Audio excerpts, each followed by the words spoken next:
John బనియన్ రచించిన యాత్రికుని ప్రయాణం ప్రచురింపబడి 3 శతాబ్దాలు గడిచాయి.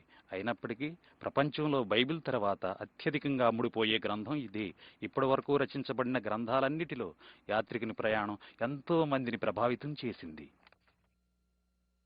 ఎన్నో భాషల్లోనికి అనువదించబడుతూ వివిధ రకాలైన ప్రచురణలుగా ముద్రించబడుతూ వస్తున్నది. నర్సరీలు మొదలుకొని యూనివర్సిటీల వరకు ఈ పుస్తక ప్రభావం విస్తరించింది. ఇంగ్లాండ్లోని బెడ్ఫోర్డ్ పెద్ద పారిశ్రామిక నగరం. 17వ శతాబ్దం మధ్యకాలం నుండి తరువాతి సంవత్సరాల్లో జాన్ బనియన్ ఈ వీధుల్లో తిరిగేటప్పుడు ఇలా ఉండేది. జాన్ బనియన్ ప్రార్థనలకు వెళ్లే స్థలంగా చెప్పబడుతున్న ఈ భవనాన్ని చక్కగా భద్రపరిచి బనియన్ మ్యూజియంగా చేశారిప్పుడు. ఇక్కడికి వచ్చే సందర్శకులు జాన్ బనియన్ వాడిన వస్తువులను చూస్తూ ఆయన గృహాన్ని చూస్తున్న అనుభూతిని పొందుతారు. ఆయన జన్మించిన ప్రదేశం గాని ఆయన నివసించిన గృహం గాని ఇప్పుడు ఉనికిలో లేవు. మూట్ హాల్ అనబడే జాన్ బనియన్ మ్యూజియంలో విశేషాలు. బనియన్ తన కాలంలో ఈ బల్ల మీద నుండి చేయబడిన వర్తమానాలు విన్నాడు. ఈ ప్రదేశం జాన్ బనియన్ జీవితాన్ని, అతని ఆలోచనలను ఎంతో ప్రభావితం చేసింది. బెడ్ఫోర్డ్లో ఉన్న 2 జైళ్లలో ఒకదాని తలుపు కూడా ఇక్కడ ఉంది.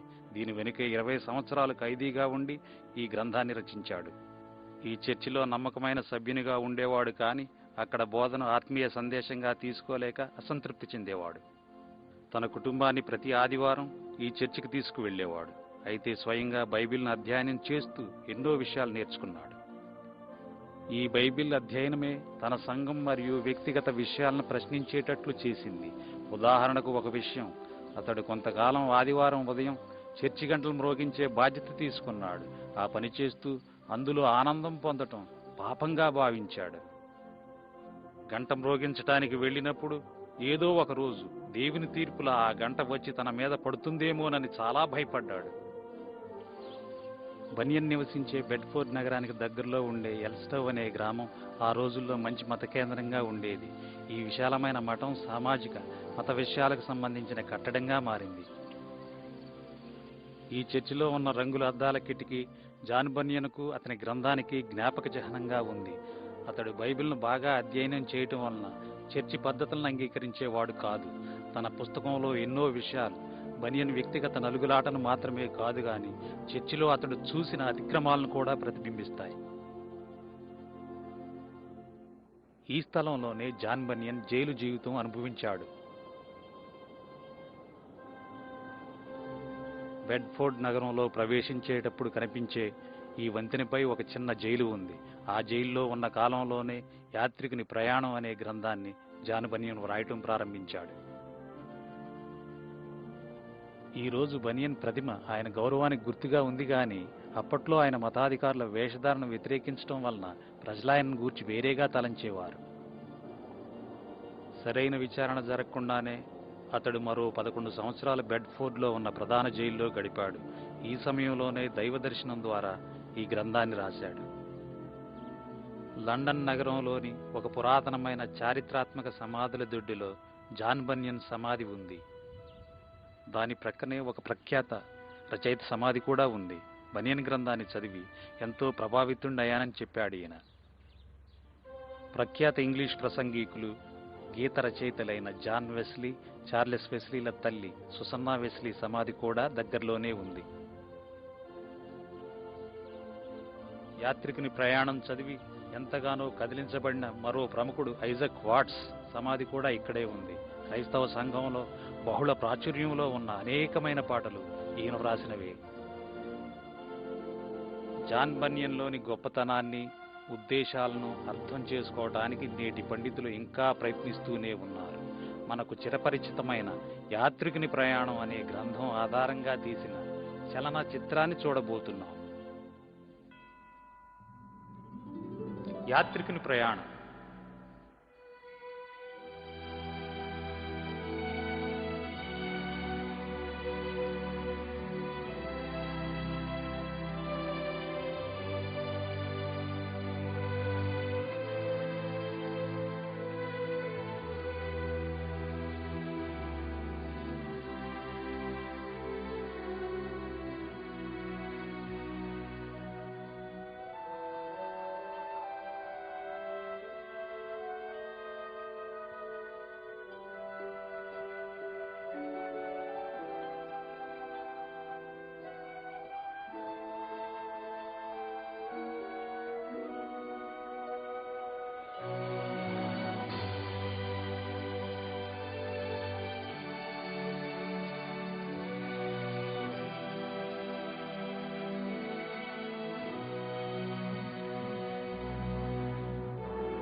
పాపము వలన వచ్చు జీతం మరణం మరణం జీతం మరణం జీతం మరణం జీతం జీతం మరణం మరణం పాపము వలన వచ్చు జీతం మరణం మరణం జీతం మరణం జీతం మరణం జీతం జీతం మరణం మరణం మరణం మరణం.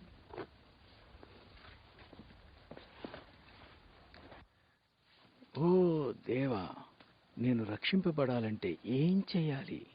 పాపము వలన వచ్చు జీతం మరణం మరణం జీతం మరణం జీతం మరణం జీతం జీతం మరణం మరణం పాపము వలన వచ్చు జీతం మరణం మరణం పాపాత్ములకు మరణం ఖాయం మరణం ఖాయం పాపము వలన వచ్చు జీతం మరణం మరణం పాపాత్ములకు మరణం ఖాయం మరణం ఖాయం పాపము వలన వచ్చు జీతం మరణం మరణం మరణం మరణం మరణం.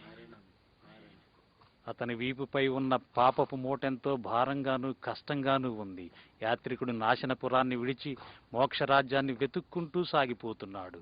తన ప్రయాణంలో ఎన్ని ఆటంకాలు వచ్చినా, చివరికి ప్రాణాపాయం సంభవించినా సరే అన్నిటినీ ఎదుర్కోవటానికి సిద్ధపడ్డాడు.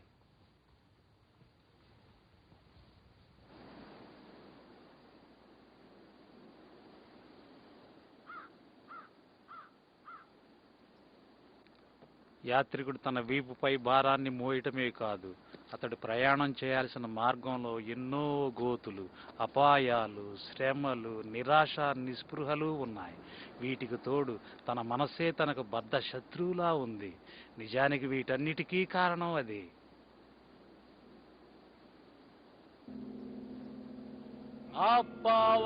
అపవాదిని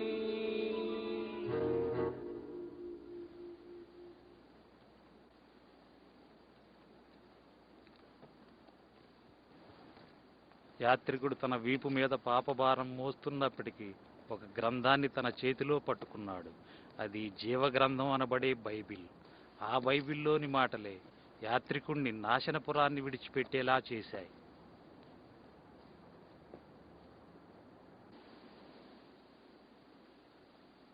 నాశనపురం. నాశనకర్త అతని ప్రయాణాన్ని ఆటంకపరచాలని ఎంత ప్రయత్నం చేస్తున్నప్పటికీ అతనికి సహాయం చేస్తూ మార్గాన్ని చూపించే స్నేహితులు కూడా ఉన్నారు. నీకేమైనా సహాయం కావాలా యాత్రికుడా?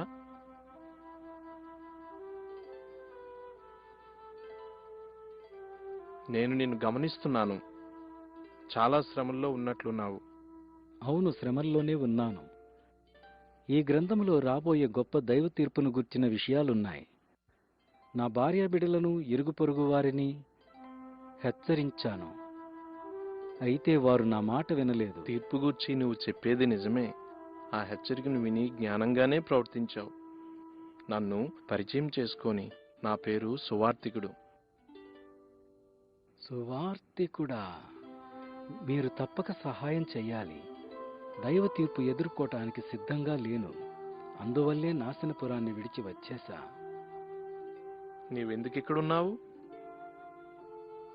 ఎక్కడికెళ్లాలో నాకు తెలియడం లేదు.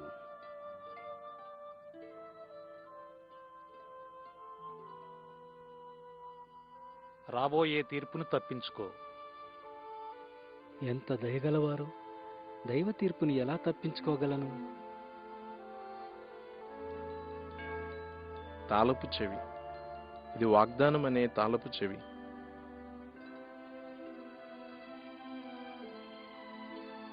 ఆ ద్వారాన్ని చూస్తున్నావా? నాకు కనిపించడం లేదండి. పోనీ ఆ వెలుగు? చూస్తున్నాను. తిన్నగా ఆ వెలుగు వైపు వెళ్ళు. అది ఒక ద్వారం దగ్గరకు నిన్ను నడిపిస్తుంది. ద్వారాన్ని చేరి తలుపు తట్టు. ఆ తరువాత ఏం చేయాలో నీకు తెలియజేయబడుతుంది.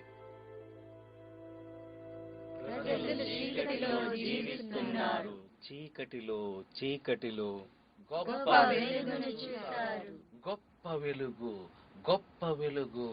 మరణపు ఛాయలో మరణపు ఛాయలో ఒక వెలుగు ఉదయించింది. ఒక వెలుగు ఉదయించింది. ఒక వెలుగు ఉదయించింది.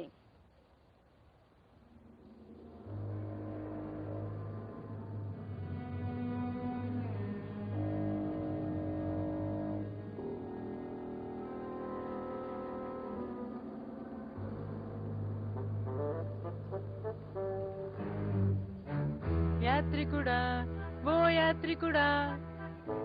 నాశనపురం నుండి యాత్రికుని పొరుగువాడైన చెంచలుడనేవాడు యాత్రికుణ్ణి కనుగొని మరలా భార్యాబిడ్డల దగ్గరకు తీసుకుని పోవాలని బయలుదేరాడు. నిజానికి యాత్రికుడు తన భార్యాబిడ్డలను విడిచిపెట్టి రాలేదు. ఇరుగు పొరుగు వారి మాటలు విని యాత్రికుని భార్య నాశనపురాన్ని విడిచి తన భర్తతో కలిసి వెళ్ళటానికి తిరస్కరించింది.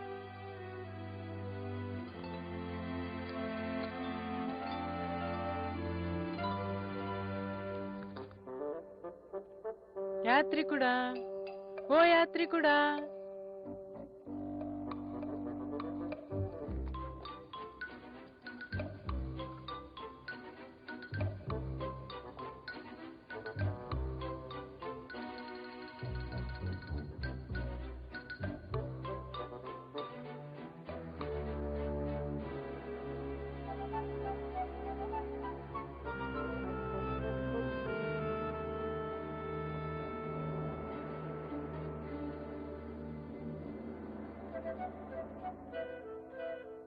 ఓ నా మంచి స్నేహితుడా, ఒక్క నిమిషం ఆగు.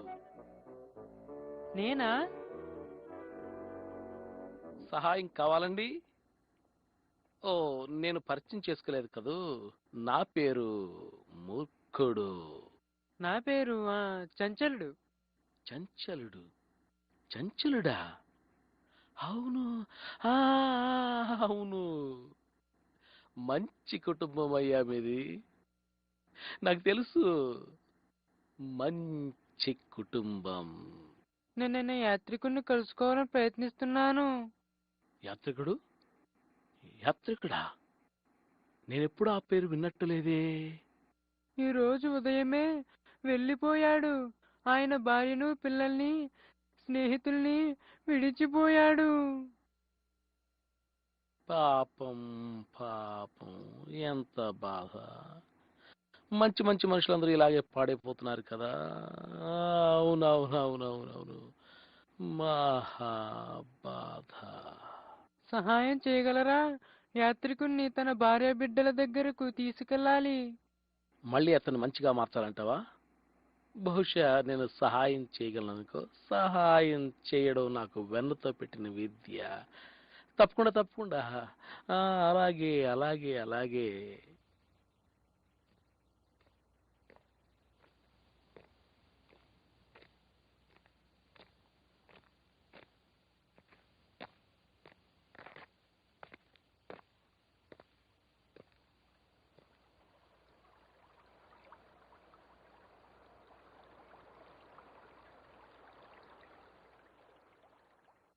ఇప్పుడు మనం ఈ బలహీనమైన మనిషిని పట్టుకోవాలి కదా. నీవు కొంచెం నోరు మూసుకుంటే చాలా మంచిది. ఇలాంటి వాళ్ళతో నాకు చాలా అనుభవం ఉంది.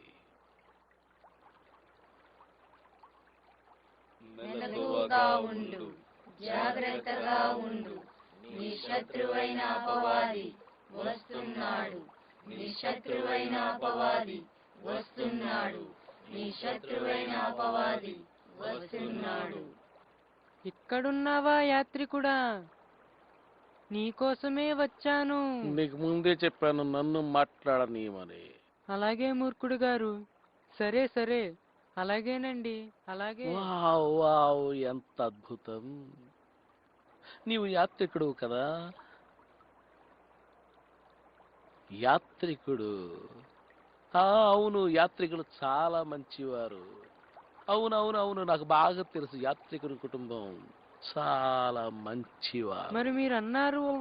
నా అవసరం నీకేమైనా ఉందా? నువ్వు వెనక్కి వెళ్ళిపోవాలి. మళ్ళీ నీ భార్యా బిడ్డల దగ్గరికి వెళ్ళిపోవాలి. నేను వెనక్కి వెళ్లేదే లేదు. దాని పేరే నాశనపురం. దేవుని తీర్పు వలన అది నాశనం కాబోతుంది. అది పూర్తిగా బుద్ధిహీనమైన మాట. ప్రజలు ఆ మాట ఎప్పటి నుండి చెబుతున్నారు. నా మాట నమ్ము, నాకు తెలుసు. ఆ తీర్పు ఎప్పటికీ రాదు, రాదు రాదు రాదు, ఎన్నటికీ రాదు, రానే రాదు. నోవాహు సంగతేమిటి? నోవాహు దినములలో ఎలాగుండెనో అలాగే. నోవహు? ఈ పేరు నేను ఎప్పుడు వినలేదే. ముఖ్యమైన కుటుంబాలన్నీ నాకు తెలుసు, నన్ను నమ్ము. స్నేహితుడా, దయచేసి నా మాట విని నీ భార్య బిడ్డల దగ్గరికి వెళ్ళిపో. ఈ యాత్రికుడు ఎంత మంచి పేరు. అవును అవును అవును. ఆ పేరు పాడు చేయకు. వెనక్క నాశనపురానిక వెళ్ళేదే లేదు. మీరు కూడా రావచ్చుగా. మనమంతా దేవుని తీర్పును తప్పించుకోవచ్చు. ఏంటి, దైవ తీర్పును తప్పించుకోగలమా? ఓ తప్పకుండా. అబద్ధం. పనికి మాలిన, బుద్ధిహీనమైన, మూఢమైన, అసాధ్యమైన అబద్ధం. అది అబద్ధమా యాత్రికుడా? కాదు చంచలుడా, ఇది నిత్య సత్యం. అక్షయమైన స్వాస్థ్యం కోసం మనం వెదకాలని ఈ గ్రంథంలో రాసింది. స్వాస్థ్యమా? నీ ఇంటికి వెళ్ళి నీ కుటుంబంతో సంతోషంగా ఉండటమే స్వాస్థ్యం పొందటం. అవును అవును, నీవింటికి వెళ్ళిపోవాలి. ఏమిటి నీ ఉద్దేశం? మాతో కలిసి వస్తున్నావా లేదా? నేను వెనక్కి వెళ్ళేదే లేదు. సరే చంచలుడా, వీని విడిచి మనం ఇంటికి పోదాం. నేను యాత్రికుడితో వెళ్ళాలనుకుంటున్నాను. ఆ మెదడు లేని మనిషితో వెళ్తావా? వెనక్కి వచ్చి జ్ఞానంగా నడుచుకో. మనం దేవుని తీర్పును తప్పించుకోగలం. దేవుని తీర్పట.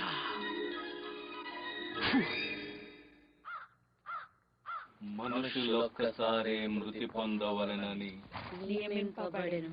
ఆ తరువాత తీర్పు జరుగును.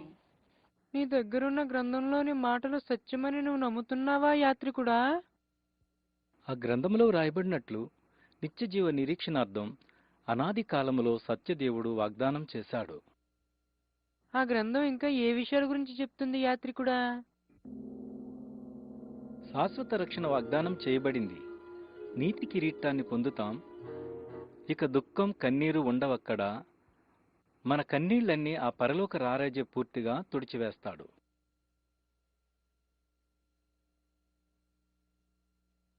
అక్కడ ఎవరైనా మనల్ని హేళన చేస్తారా?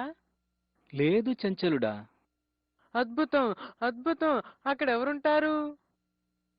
లక్షలాది మంది మనకంటే ముందుగా అక్కడికి వెళ్లారు. వారు ప్రేమగల పరిశుద్ధులు. వారంతా దైవ సన్నిధిలో ఉన్నారు. వారంతా దేవునికి ప్రియులు. అక్కడికి చేరడానికి ఇక ఆలస్యం చేయలేను.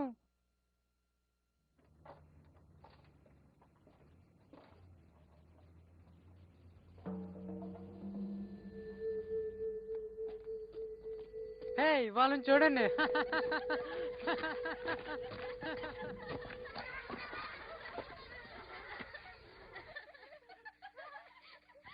ఎవరైనా హేళన చేస్తే నాకు ఇష్టం ఉండదు. బాధపడకు చంచలుడా, వాళ్ళ అంధకార సంబంధులు.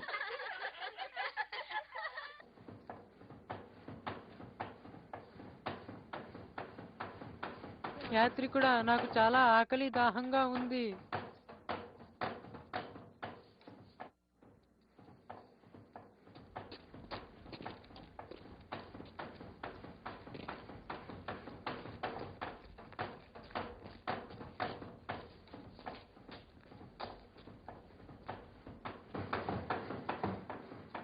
ఏమండి, మంచినీళ్ళు కొంచెం ఇస్తారా?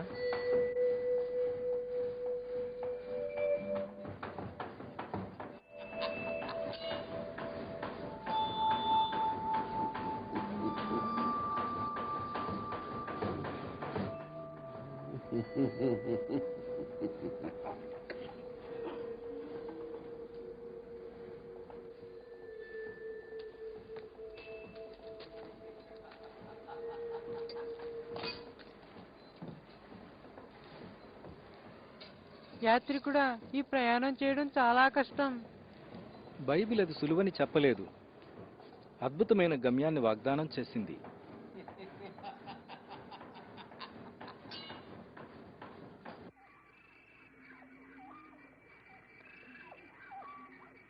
త్వరగా వెళ్ళలేమా యాత్రికుడా? ఆ ప్రదేశాన్ని చేరాలని ఆశగా ఉంది.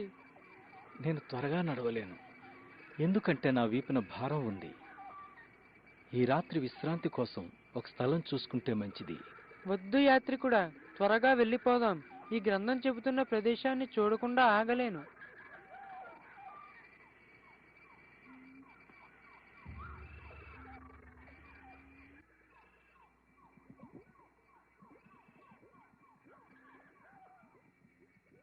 ఈ విధంగా చెంచలుడు తన మూర్ఖపు ఆతృత వల్ల బయటకు కనబడని నిరాశా ఊబిని, అపరాధపు బురద గుమ్మిని గమనించలేదు. దుష్టుని పన్నాగాల్లో చిక్కుకుని అలసిన యాత్రికులెంతో మంది ఈ నిరాశా ఊబిలో పడిపోయారు. మనిద్దరికీ ఈ దారి కొత్తది. చీకట్లో మనం జాగ్రత్తగా నడవాలి.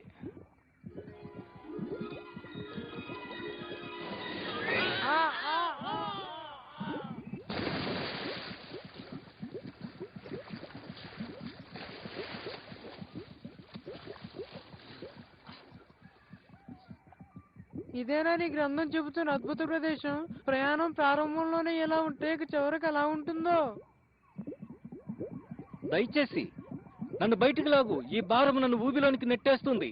నీ గ్రంథం చెబుతున్న ఆ సుందర రాజ్యాన్ని నువ్వే సంపాదించుకో. నేస్తమా, రక్షించు.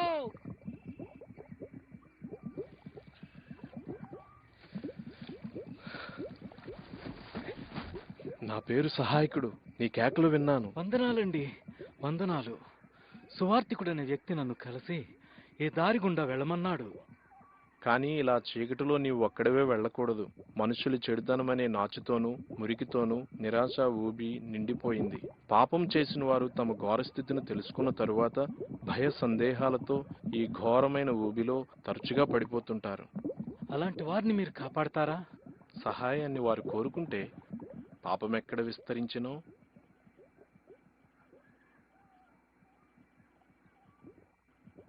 అక్కడ దేవుని కృప అపరిమితముగా విస్తరించెను.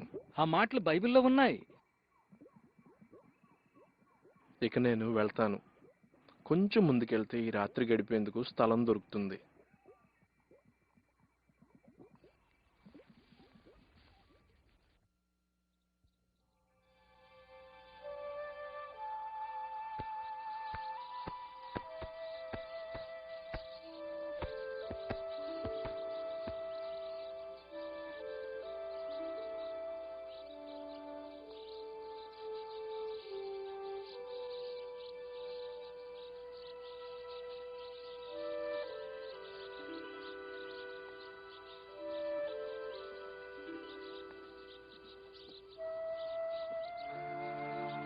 యాత్రికుని ఆత్మకు వ్యతిరేకంగా శత్రువైన సాతాను శోధనలు ఎక్కువ చేసినప్పటికీ ఈ ప్రయాణికుడు తన మార్గంలో సాగిపోతూనే ఉన్నాడు.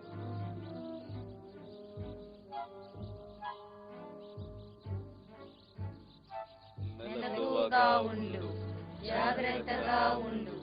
నీ శత్రువైన అపవాది వస్తున్నాడు. నీ శత్రువైన అపవాది వస్తున్నాడు. నీ శత్రువైన అపవాది వస్తున్నాడు.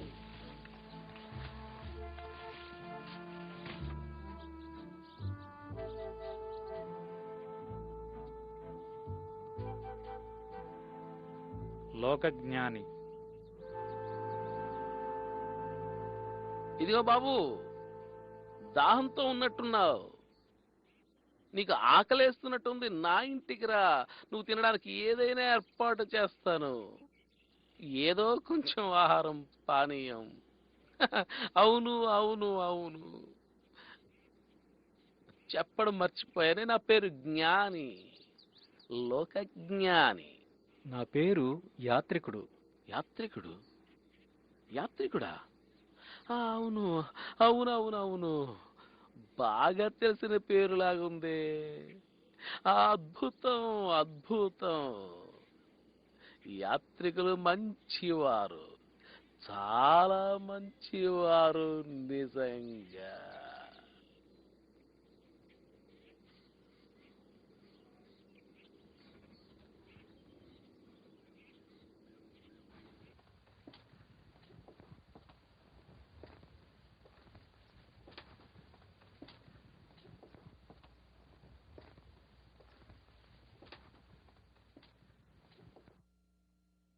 నువ్వు మా కుటుంబం గురించి వినే ఉంటావు. చెప్పాలంటే మాది చాలా పేరున్న వంశం. అవునవును, మమ్మల్ని ఏదైనా అడుగు, నీకు ఇష్టం వచ్చింది ఏదైనా అడుగు, నీకు జవాబు దొరుకుతుంది. అది సరే గాని ముందు ఇది చెప్పు, నీ వీపు మీద మూట ఎలా చేరింది? నేను ఒక ద్వారాన్ని చేరాలి. దాన్ని చేరినప్పుడు విముక్తి పొందుతాను ఈ భారము నుండి. అలాంటి ద్వారం కోసం నీకెవరు చెప్పారు? దారిలో ఒక ఆయన్ని కలిశాను. అతని పేరు సువార్తికుడు. స్వార్థికుడా? హ! వాళ్ళంతా బుద్ధిహీనులు. అవును యాత్రికుడా, కేవలం వారు బుద్ధిహీనులు. ఆ సువార్తికుడు చూపించిన మార్గాన్ని అనుసరిస్తే అన్ని విధాలైన బాధలు నీకు ఎదురవుతాయి తెలుసా? ఆకలి బాధలు, ప్రమాదాలు, వస్త్రహీనత, ఖడ్గం. ఇంకా నీకు సిలువ గురించి చెప్పలేదా అతను? అతనే మార్గమా? వట్టి బుద్ధిహీనత. నేను మోస్తున్న ఈ భారం చాలా ఎక్కువ లోకజ్ఞాని. మీరు చెప్పినవన్నీ సంతోషంగా ఎదుర్కోగలను. ఒకవేళ నా యాత్ర ముగింపులో విడుదల పొందితే ఈ భారం నుండి. అసలు నీకు ఈ భారం ఎలా దొరికింది చెప్పు? ఈ బైబిల్ చదవడం ద్వారా.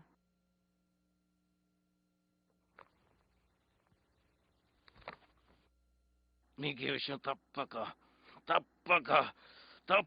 చెప్పాలి. ఏదో ఒక రోజు గొప్ప స్నేహితుగా నన్ను పిలుస్తావు. నేనే గాని ఈ గ్రంథాన్ని నా మట్టలోకి విసిరేస్తే. నేను వెళ్తాను. ఆగు, నువ్వేం తినలేదుగా. ఏ దద్దమ్మా, ఆ భోజనం తీసుకురా. ఆగు, నీకు సహాయం చేయాలనుకుంటున్నాను.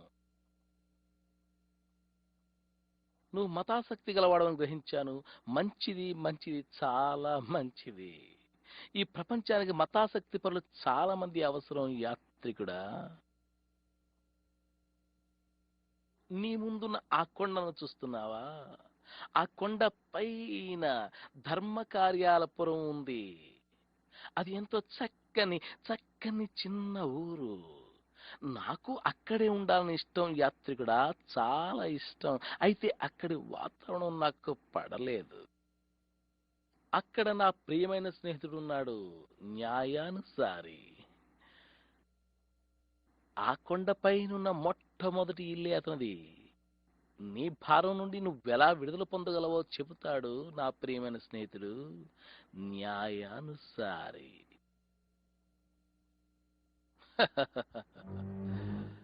అవును.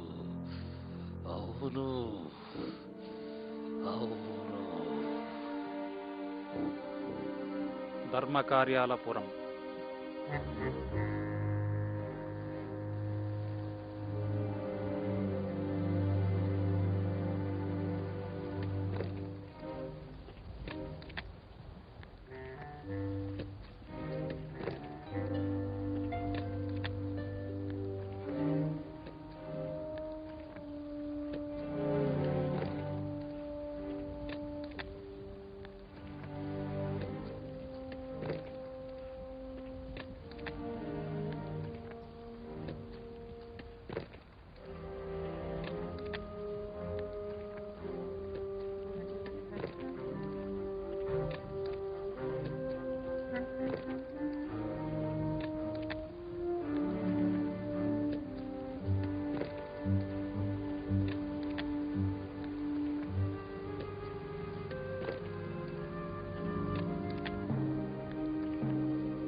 యాత్రికుడా,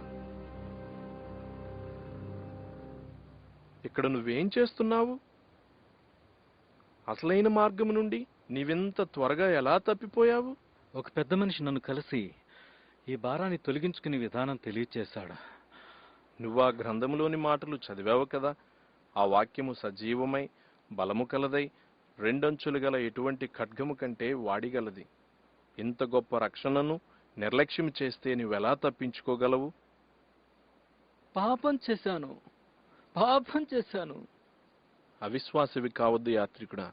నాశనానికి దారితీసే విశాల మార్గంలో నడిచేవారిలా జ్ఞాపకముంచుకో, నీతిమంతుడు విశ్వాసం మూలంగా జీవిస్తాడు. లోకజ్ఞాని నీ మీద శాశ్వతమైన తీర్పును రప్పించడానికి ప్రయత్నం చేశాడు. మొదటిగా వాడు నిన్ను సత్యం, జీవం, మార్గము అయిన యేసుక్రీస్తు త్రోవల్లో నుండి తప్పించాడు. రెండవదిగా సిలువ మార్గాన్ని నీవు వ్యతిరేకించేలా చేయడానికి ప్రయత్నం చేశాడు. యాత్రికుడా, సిలువను గూర్చిన వార్త నశించుచున్న వారికి వెర్రితనముగా ఉన్నది గాని, నాశనాన్ని తప్పించుకునే వారికి సిలువను గూర్చిన వార్త రక్షణ కలిగించే దేవుని శక్తి అయి ఉన్నది. నాకింకా ఏమన్నా అవకాశం ఉందా? మీరు చెప్పిన ఆ ద్వారాన్ని నేను కనుక్కోగలనా? తప్పకుండా నీవు దాన్ని కనుక్కోగలవు యాత్రికుడా. నరకాగ్ని నుండి తప్పించుకోగలవు. నీవే కాదు, ఈ గ్రంథములోని విషయాలు గైకొనిన వారెవరైనా తప్పించుకోగలరు.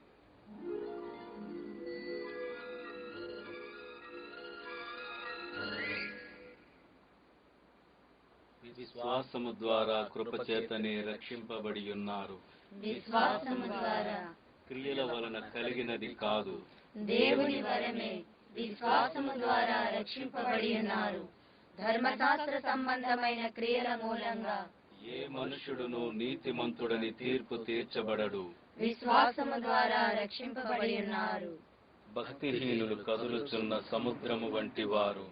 వారికి నెమ్మది ఉండదు, వారికి నెమ్మది ఉండదు, వారికి భక్తిహీనులు నెమ్మది ఉండదు, కదులుచున్న సముద్రము వంటి వారు. వారికి నెమ్మది ఉండదు, వారికి నెమ్మది ఉండదు, భక్తిహీనులు కదులుచున్న సముద్రము వంటి వారు. వారికి నెమ్మది ఉండదు, వారికి నెమ్మది ఉండదు, వారికి నెమ్మది ఉండదు. వెదకు వెదకు, నీకు దొరుకును, నీకు దొరుకును, తట్టు తట్టు, తెరువబడును, తెరువబడును, వెదకు, వెదకు, నీకు దొరుకును, నీకు దొరుకును, తట్టు, తట్టు. తెరువబడును, తెరువబడును. స్నేహితుడా, వందనాలు. నా పేరు సహృదయుడు. నీవెవరివి? ఎక్కడి నుండి వచ్చావు? ఎక్కడికి వెళ్తున్నావు? నా పేరు యాత్రికుడు. పాపభారంతో నాశనపురాన్ని విడిచి నిత్యజీవానికి మార్గం వెతుకుతూ వచ్చాను. మార్గాన్ని వెతుకుతూ వచ్చావా యాత్రికుడా? నీవు చాలా జ్ఞానివి.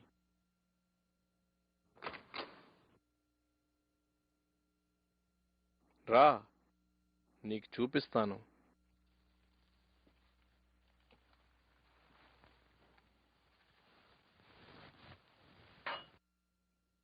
నీవు ఒంటరిగా ప్రయాణిస్తున్నావు ఎందుకు యాత్రికుడా? రాబోయే తీర్పు గూర్చి హెచ్చరించినప్పుడు ఎవరూ నా మాట వినలేదు.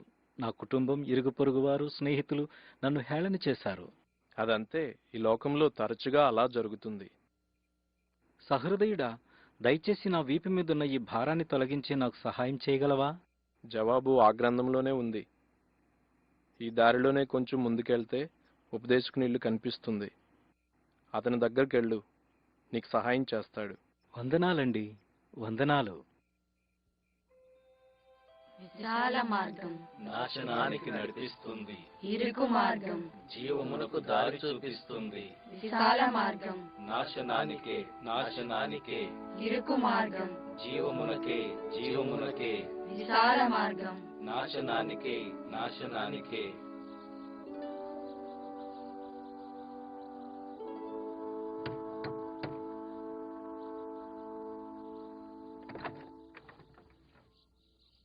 లోపలికి రా, నీకోసమే కనిపెడుతున్నాను.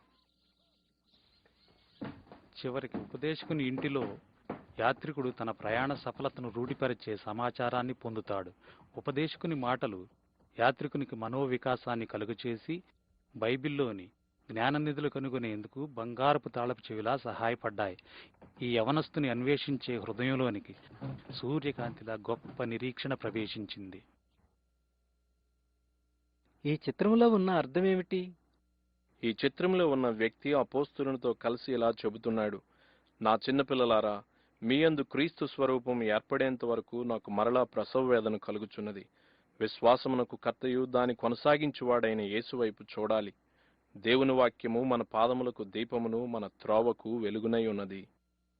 అతని తలపై ఉన్న కిరీటం ఏమిటంటే, ఈ లోకమునైనను లోకములో ఉన్న వాటినైనను ప్రేమింపకుడి అని మనమంతా అపోస్తులతో కలిసి చెప్పాలన్నమాట. పాపము నుండి స్వతంత్రులమయ్యాక మంచి పోరాటము పోరాడాలి. మన పరుగు తుదుముట్టించాలి. అప్పుడు మన కొరకు నీతి కిరీటము ఉంచబడుతుంది. రా, ఇంకా చూపిస్తాను.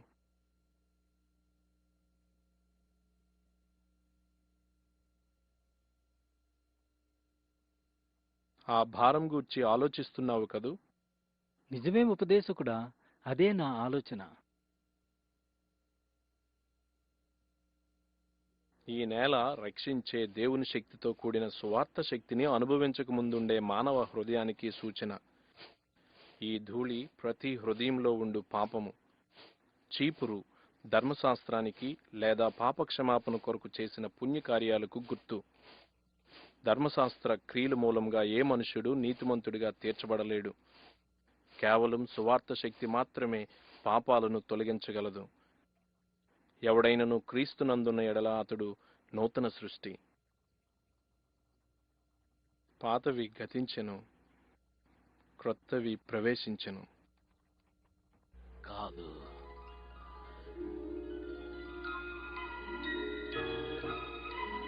కాదు, కాదు, కానే కాదు.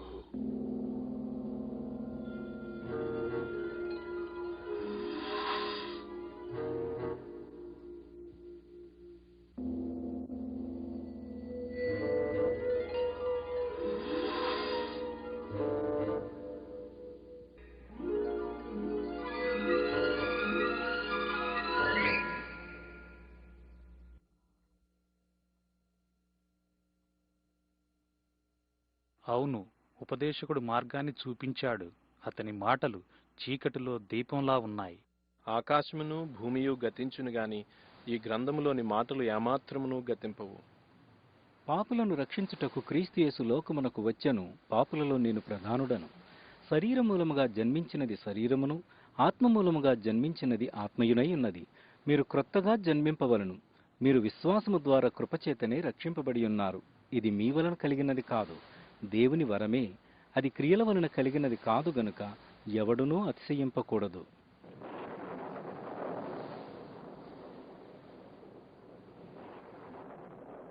మీరు మన ప్రభువైన యేసుక్రీస్తు కృపను ఎరుగుదురు గదా. ఆయన ధనవంతుడై యుండియు మీరు తన దారిద్ర్యం వలన ధనవంతులు కావాలని మీ నిమిత్తము దరిద్రుడాయను. కాబట్టి యాత్రికుడా, తన దారిద్ర్యం వలన నీవు ధనవంతుడు కావాలి. కాబట్టి తన దారిద్ర్యము వలన నీవు ధనవంతుడవు కావాలి. కాబట్టి తన దారిద్ర్యము వలన నీవు ధనవంతుడవు కావాలి. కాబట్టి తన దారిద్ర్యము వలన నీవు ధనవంతుడవు కావాలి.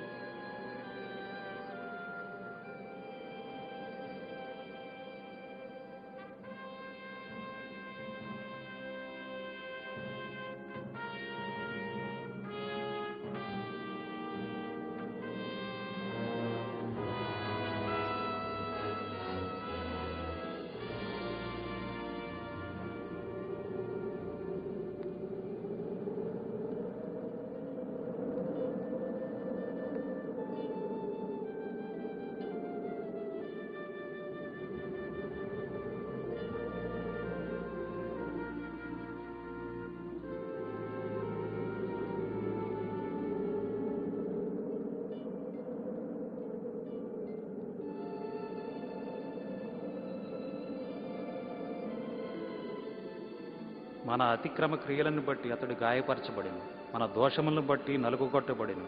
మన సమాధానార్థమైన శిక్ష అతని మీద పడిను. అతడు పొందిన దెబ్బల చేత మనకు స్వస్థత కలుగుచున్నది. తండ్రి, వారిని క్షమించుము. నన్ను క్షమించుము. సమాప్తమైనది. సమాప్తం.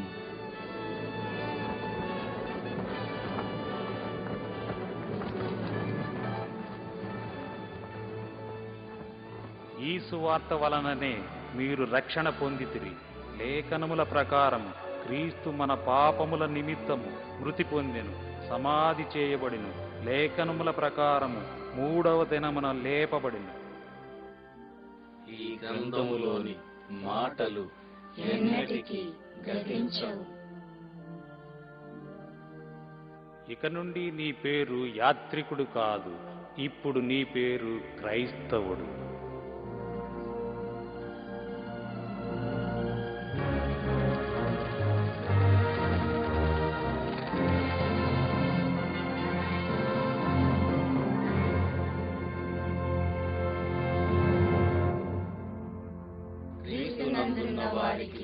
శిక్షా విధియు లేదు. క్రీస్తు యేసునందు జీవమునిచ్చు ఆత్మ యొక్క నియమము పాప మరణముల నియమము నుండి మనలను విడిపించెను. ప్రయాణికుడు యాత్రికునిగా కాక ఇప్పుడు క్రైస్తవునిగా పరలోక పట్టణం వైపు స్థిరమైన అడుగులు వేస్తూ ముందుకు సాగుతున్నాడు. ఇదిగో సహోదరుడా, వందనాలు. నీతో రావచ్చా? నా పేరు విశ్వాసి. నేను ఈ మార్గంలోనే వెళ్తున్నాను. క్రైస్తవుడు విశ్వాసి సొంత అన్నదమ్ముల వలె ఉన్నారు. ఈ ఆత్మీయ బంధం ఎంతో ప్రత్యేకమైనది. విశ్వాస విషయంలో ఏకత్వం అనేది నమ్మిన వారందరినీ ఒకే కుటుంబ సభ్యులుగా చేస్తుంది. వారిద్దరూ కలిసి ప్రయాణం చేస్తూ తాము ఎదుర్కొన్న శ్రమలు, పొందిన ఆశీర్వాదాలను గూర్చి మాట్లాడుకుంటూ అనుభవాలను పంచుకున్నారు. వారిద్దరూ కలిసి నిరీక్షణతోనూ నమ్మకంతోనూ తమ ప్రయాణం కొనసాగించారు. మీరు ఏక ప్రేమ కలిగి ఏక భావము గలవారుగా ఉండి ఒక్కదాని అందే మనస్సుంచుడి. కక్ష చేతనైనను వృధాతిశయము చేతనైనను ఏమీయు చేయక వినయ మనస్సు గలవారై ఒకరినొకడు యోగ్యునిగా ఎంచుకొనుడి. మీలో ప్రతి వాడును తన సొంత కార్యములను మాత్రమే గాక ఇతరుల కార్యములను కూడా చూడవలెను. విశ్వాసి, నీవు కూడా నిరాశా ఊబిలో పడిపోయావా? అవును, కష్టాల కొండ దగ్గర దగాపురంలో మొదటి ఆదామును కలుసుకున్నాను. అతడు తన 3 కుమార్తెలను వివాహం చేసుకోమని కోరాడు. వారు అందంగా ఉన్నారు. వారిది లోకం చూసే అందం. వాళ్ళ పేర్లేమిటి? వారి పేర్ల శరీరాశ, నేత్రాశ, జీవపు డంబము. నీవు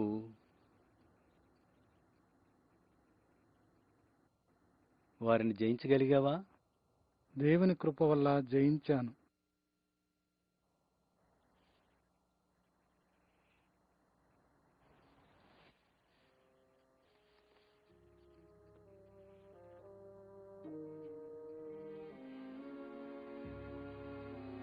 కీర్తనాకారుని మాటలు ఎంత సత్యమైనవి! వేటకాని ఉరిలో చిక్కుకోకుండా మనం జాగ్రత్త పడాలి.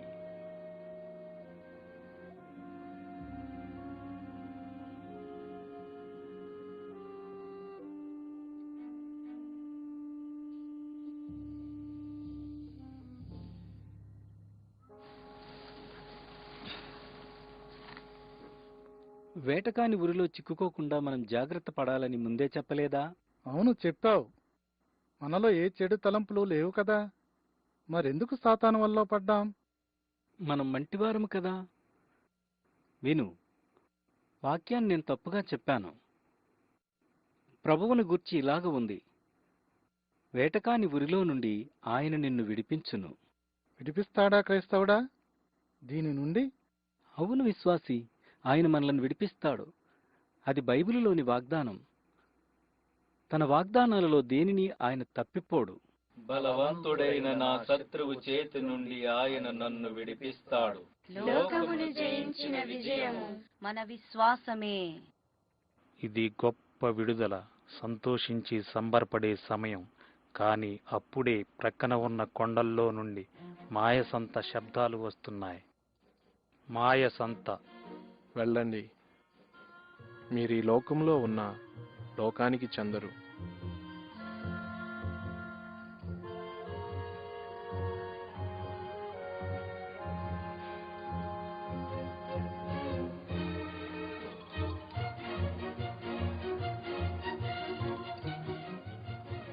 వ్యర్థము వ్యర్థము సమస్తము వ్యర్థము, వ్యర్థము వ్యర్థము సమస్తము వ్యర్థము.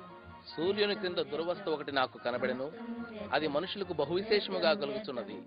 నీవు మేలును అనుభవించి చూడుమని నేను నా హృదయముతో చెప్పుకుంటుని, అయితే అది వ్యర్థ ప్రయత్నమాయను. నేను గొప్ప పనులు చేయబోనుకుంటుని.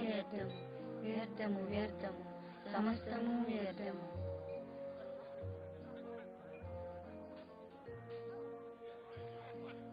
మాయసంత చాలా వరకు లోకంలానే ఉంటుంది. అక్కడి ప్రజలు పొల్లు నవ్వు కోసం, పనికిరాని వస్తువుల కోసం, తమకు తృప్తి కలిగించే వ్యర్థమైన వాటి కోసం చూస్తారు.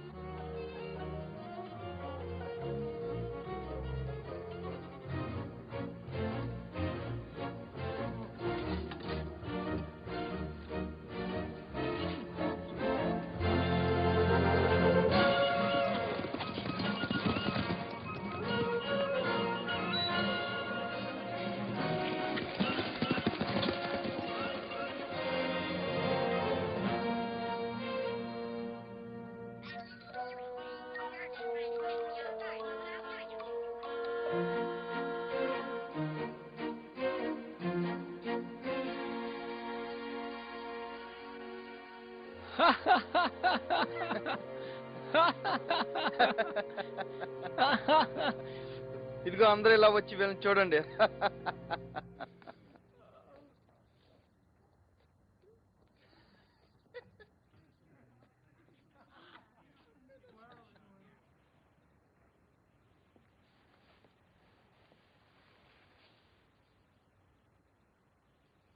దైవాశీస్సులు. దైవాశిష్యులు దైవాశిష్యులు దైవాశీస్సులు.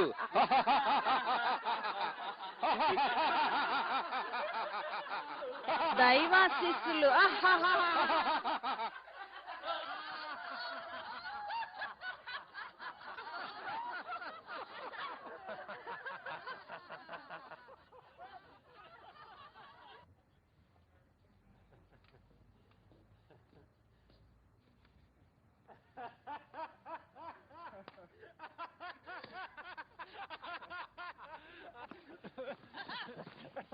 మనం ఏం చేద్దాం క్రైస్తవుడా? మనం ఊరుకుంటేనే మంచిది.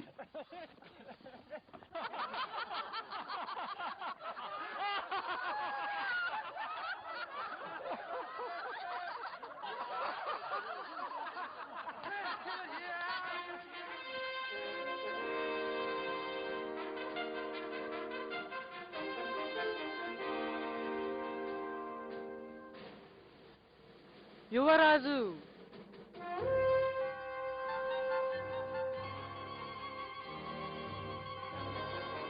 మీరు వాటిని చేయించు వాయుమండల సంబంధమైన అధిపతిని అనుసరించి ఈ ప్రపంచ ధర్మము చొప్పున మునుపు నడుచుకుంటేది. దేనికి మిమ్మల్ని మీరు దాసులుగా అప్పగించుకుందరో అది చావు నిమిత్తముగా పాపమునకే గాని నీతి నిమిత్తముగా విధేయతకే గాని దేనికి మీరు లోబడదరో దానికే దాసులగుదురు.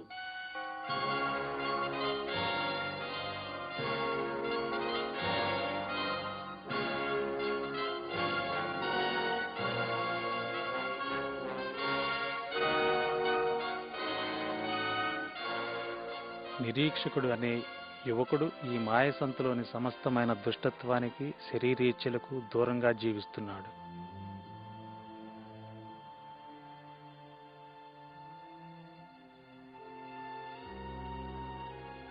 యువరాజు ముందు నిలబడేందుకు వాళ్ళకెంత ధైర్యం! మనోళ్ళు కార్లే. నిరీక్షకుడు తన యవ్వన కాలమంతటిలో ఇలా లోకాధిపతిని వ్యతిరేకించిన వారిని చూడలేదు. అంతేకాదు, ఇలా హఠాత్తుగా బయటపడిన ఈ కొత్త వ్యక్తుల్లాంటి వాళ్లను కూడా అతడు చూడలేదు. ఆ గ్రంథాన్ని ఇలాగు.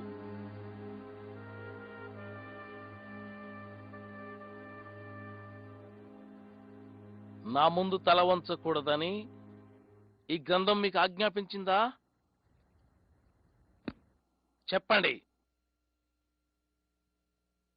అవునండి. ఆ గ్రంథాన్ని కాల్చేద్దామా? సరే సరే సరే, వాళ్ళని కూడా బూడిద చేద్దాం. వాళ్ళని కాల్చేయాలి.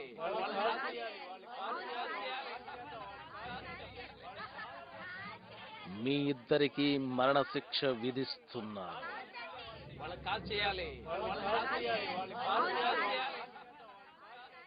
ప్రయాణికులిద్దరినీ కాల్చివేయాలని దూరంగా ఉన్న ప్రజలు కేకలు పెడుతుంటే నిరీక్షకుని హృదయంలో ఒక వింతైన ఆశ మరియు ఆకలి కలిగాయి.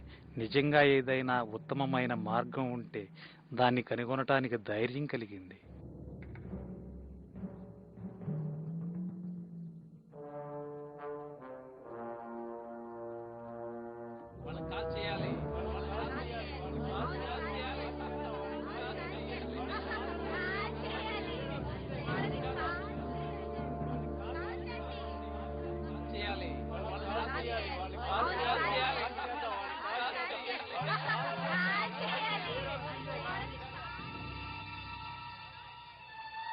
అందరూ లేవండి, మనము పని చేయాలి.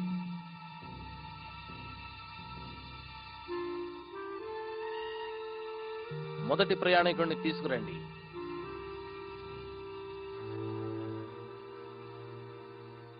విశ్వాసముతోనూ ఓర్పుతోనూ వాగ్దానమును స్వతంత్రించుకున్న వారిని పోలి నడుచుకొనుడి. చేయాలి.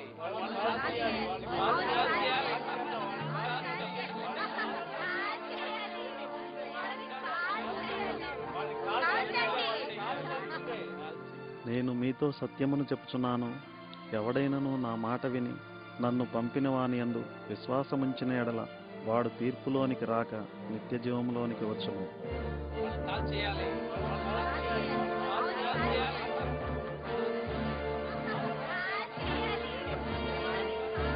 ఆ గురువుని ఇలా తీసుకురండి.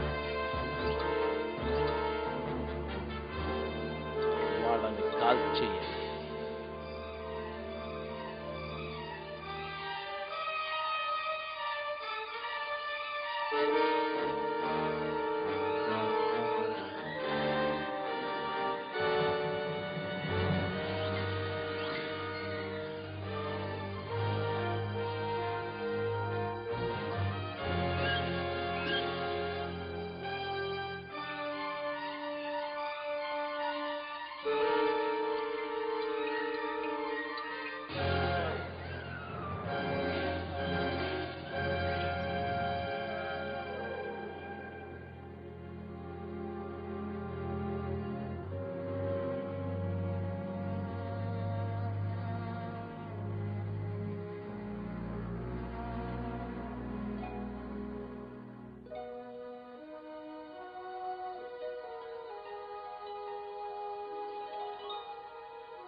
నీ పేరు నిరీక్షకుడు, నీకు సరిగ్గా సరిపోయింది.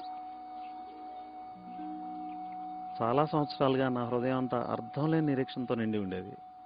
కానీ ఇప్పుడు పరిశుద్ధ గ్రంథం ద్వారా నిత్య జీవమును గూర్చిన వాగ్దానం నాకు కలిగింది.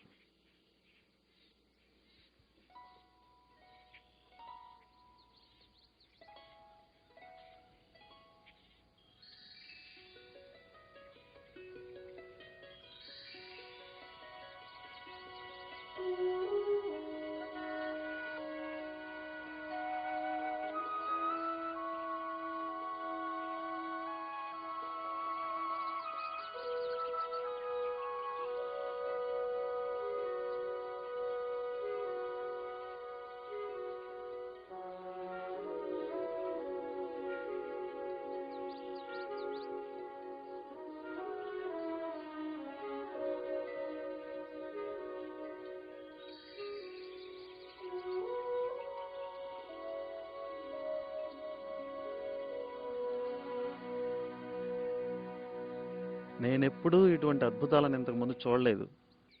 ఖచ్చితంగా మన శత్రువు ఈ ప్రదేశానికి రాలేడు. సరైన మార్గాన్ని వెతుకుతూ ప్రయాణికులిద్దరూ పచ్చిక మైదానం చేరినప్పుడు నిరీక్షకుడు పొరపాటున నిజ మార్గానికి బదులు అందంగా కనిపించిన మార్గాన్నే ఎంచుకున్నాడు. ఆగు, ఇలా చూడు, ఈ మార్గం ఎంత చక్కగా ఉందో. క్రైస్తవుడా, రా.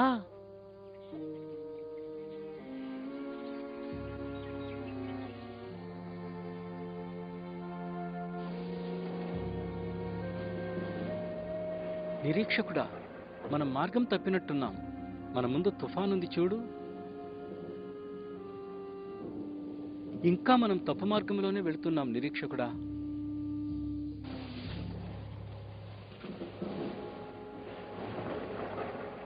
అదిగో గొర్రెల కాపరి గుడారం.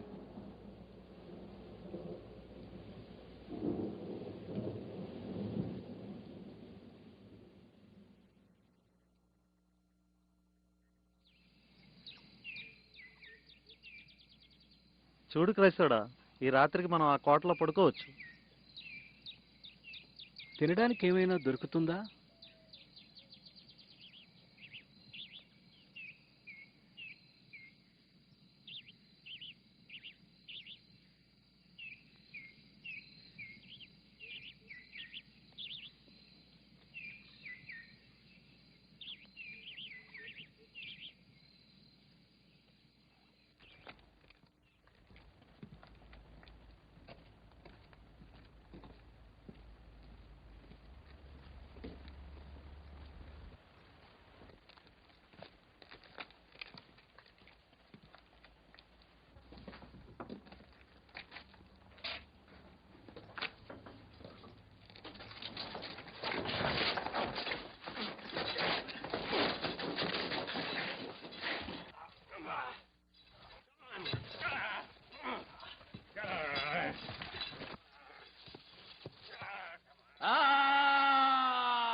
దుర్గానికి మీకు స్వాగతం. నేను మీకు ఆతిథ్యం ఇచ్చే నిరాశ రాక్షసుణ్ణి.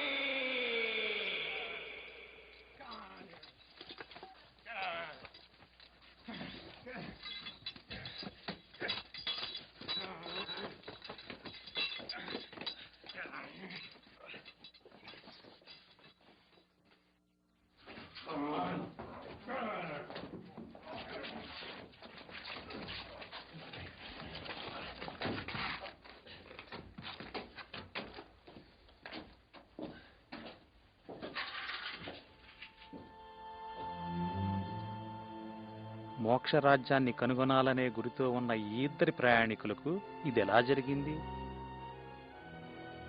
మనకేం జరుగుతుందో మన ఇద్దరి గతి కూడా ఇంతేనా? మీ హృదయమును కలవరపడనీయకుడి, దేవుని యందు విశ్వాసముంచుచున్నారు, నాయందును విశ్వాసముంచుడి. మీరు సత్యమును గ్రహించెదరు, సత్యము సత్యము సత్యము మిమ్మల్ని స్వతంత్రులుగా చేయును. మిమ్మును స్వతంత్రులనుగా చేయును. తాళం చెవి, వాగ్దానపు తాళం చెవి ఏ తలుపునైనా తెరుస్తుంది. మిమ్మును స్వతంత్రులనుగా చేయును. మీరు సత్యమును గ్రహించెదరు, సత్యము సత్యము సత్యము మిమ్మల్ని స్వతంత్రులుగా చేయును. మిమ్మును స్వతంత్రులనుగా చేయును.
పచ్చిక మైదానం ప్రశాంత మార్గమే, కానీ అది తప్పుదారి. క్రైస్తవుడు నిరీక్షకుడు కొన్ని అడుగులు ముందుకు వెళితే వారికి నిజమైన మార్గం దొరికి ఉండేది. సందేహ దుర్గంలో బాధలు తప్పించుకునేవారు వారి ప్రయాణపు చివరి మజిలీ ప్రారంభంలో ఉన్న అందమైన బాట వద్దకు ఇంకా కొంచెం ముందుగానే చేరి ఉండేవారు.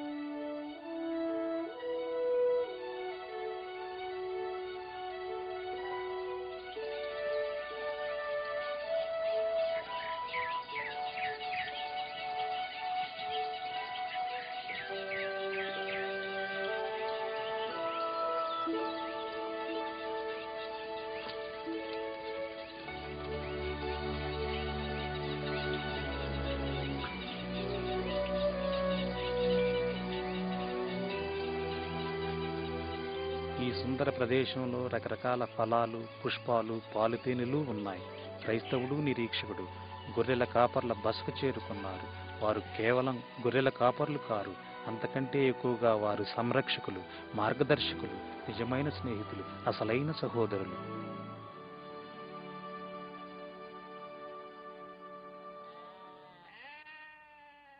రండి, ఇది ఇమ్మానుయేలు దేశం. నా పేరు సుజ్ఞాని. నా పేరు మెలకువ.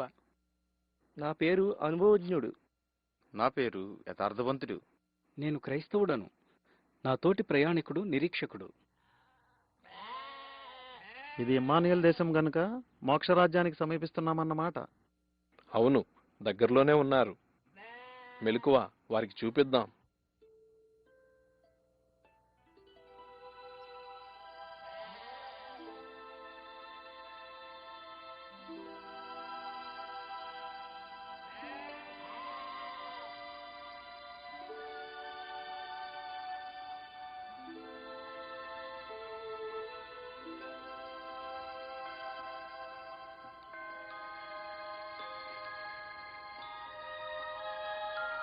చూడు నిరీక్షకుడా ఎలాగుందో.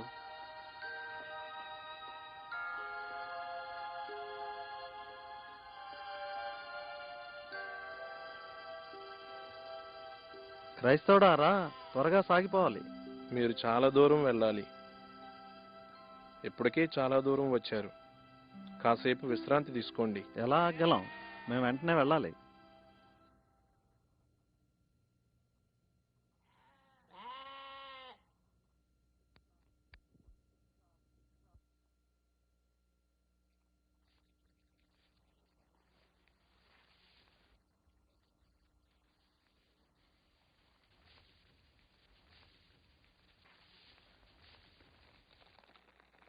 అటు పిమ్మట అపవాది చేత శోధింపబడుటకు యేసు ఆత్మ వలన అరణ్యములోనికి కొనిపోబడెను. నిరీక్షకుడా చూసావా, యేసుక్రీస్తు కూడా దుష్టునిచే శోధింపబడ్డాడు. ఎందుకంటే యేసు అరణ్యములో ఉన్నాడు గనుక. అయితే ఇది పెద్ద తోటలా ఉంది. ఇది ఇమ్మానుయేలు దేశం.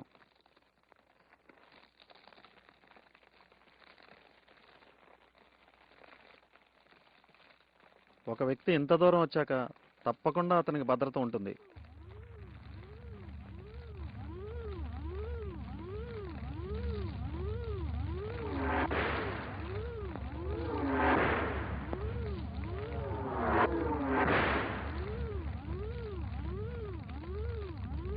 విశ్వాసమును డాలు పట్టుకొనుడి, విశ్వాసమును డాలు పట్టుకొనుడి, విశ్వాసమును డాలు పట్టుకొనుడి. దేవుని వాక్యమును ఆత్మ ఖడ్గమును చేత పట్టుకొనుడి, దేవుని వాక్యమును ఆత్మ ఖడ్గమును చేత పట్టుకొనుడి, దేవుని వాక్యమును ఆత్మ ఖడ్గమును చేత పట్టుకొనుడి.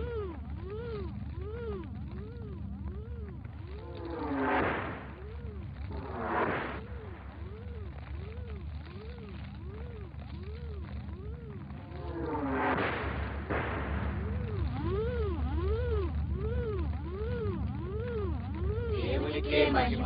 హల్లెలూయా.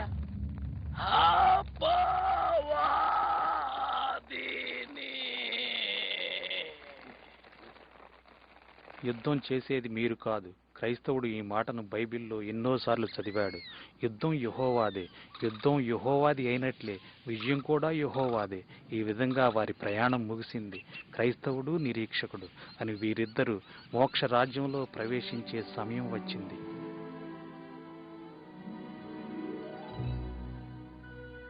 మంచి పోరాటమును పోరాడి తిని, నా పరుగు కడముట్టించి తిని, నా విశ్వాసమును కాపాడుకొంటిని. ఇక మీదట నా కొరకు నీతి కిరీటం ఉంచబడి ఉన్నది. మంచి పోరాటమును పోరాడి తిని, నా పరుగు కడముట్టించి తిని, నా విశ్వాసమును కాపాడుకొంటిని. ఇక మీదట నా కొరకు నీతి కిరీటం ఉంచబడి ఉన్నది. ఇక మీదట నా కొరకు నీతి కిరీటం ఉంచబడి ఉన్నది.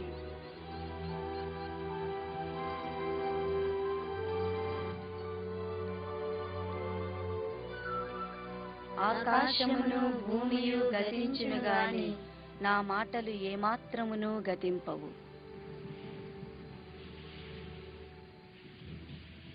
మోక్షరాజ్యం.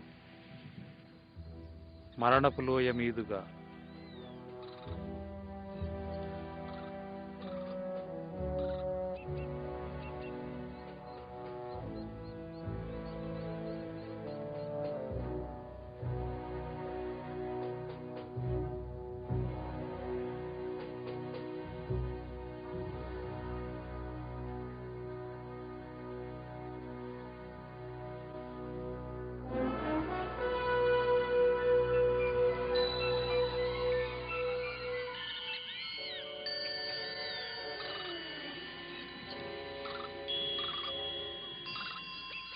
నా మాటలు ఏమాత్రమును గతింపవు. నా మాటలు ఏమాత్రమును గతింపవు. నా మాటలు ఏమాత్రమును గతింపవు. నా మాటలు ఏమాత్రమును గతింపవు. యెహోవా నా కాపరి, నాకు లేమి కలుగదు. గాఢాంధకారపు లోయలో నేను సంచరించినను ఏ అపాయమునకు భయపడను. నీవు నాకు తోడుగా ఉందువు. నీ దుడ్డు కర్రయు నీ దండమును నన్ను ఆదరించును. ఏ అపాయమునకు భయపడను. నీవు నాకు తోడుగా ఉందువు. నీ దుడ్డు కర్రయు నీ దండమును నన్ను ఆదరించును. నీ కృపాక్షేమములే నా వెంట వచ్చును. చిరకాలము యెహోవా మందిరములో నేను నివాసము చేసేదను.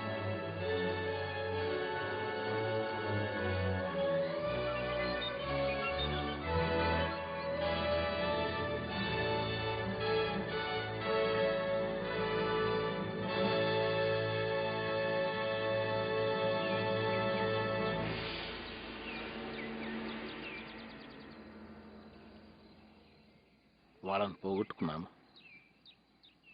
వీరిలో చాలా మంది నా వారైనట్టు ఆ ఇద్దరు కూడా నాకు దక్కాల్సింది. అదిగో అక్కడున్నాడు నావాడే. ఆ ముగ్గురు, అక్కడ ఒకరు, అవును అక్కడ ఒకరు.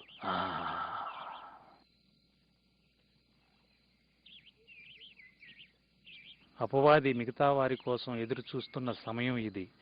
ఎవరైతే బలహీనంగా ఉన్నారో, ఎవరినైతే గెలవాలనుకుంటున్నాడో, గెలుచుకుంటున్నాడో వారిని తన చేతిలో పెట్టుకున్నాడు.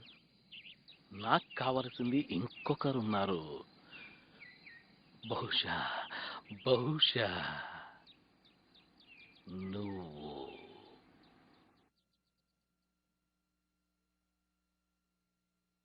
మీరు పరదేశులను యాత్రికులను అయ్యున్నారు కనుక ఆత్మకు విరోధంగా పోరాడు శరీరేచ్ఛలను విసర్జించుడి. బైబిల్లో 1 పేతురు పత్రిక 2వ అధ్యాయం 11వ వచనం.